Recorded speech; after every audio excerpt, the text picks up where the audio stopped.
Hi guys, welcome back to our channel, Shabila Channel. Peace yo. Okay guys, so hari ni Bella meluangkan masa yang lebih dekat dapur, bahagian dapur lah. Sebab dapur ni adalah nadi pada rumah tangga gitu.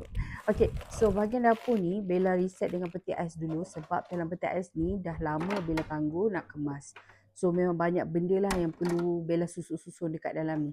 So kalau macam korang tengok video ni kan, Bella baru je lepas keluarkan semua barang-barang yang dekat pintu peti ais ni. So Bella jenis yang suka keluarkan dulu semua barang, lepas tu baru kita lap-lap kawasan kompartmen-kompartmen tu dan kita boleh pilih lah yang mana nak buang, yang mana kita nak simpan, mana kita nak susun balik. So memang sangat mudah lah kalau ikut tips Bella ni lah. Okay. Selalunya Bella akan susun ikut kategori. So kalau macam untuk jam, roti, lepas tu untuk sayur-sayuran punya mayonis lah apalah, kita akan letak kat satu tempat. So ruangan kemas tu kan, dia bukan sekadar nampak cantik je. Bella kalau boleh dekat dalam rumah Bella, setiap barang mesti ada rumah tersendiri. So mesti ada ruang tersendiri.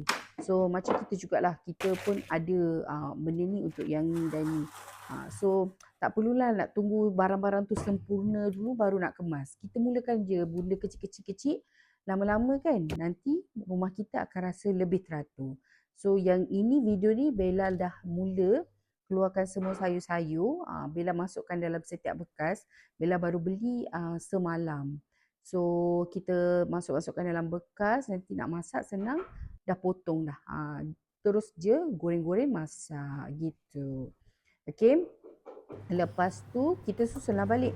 Yang itu adalah barang jualan Bella. So Bella belum start lagi. Bella tengah dalam fasa mencari-cari lagi apa yang kita akan jualkan.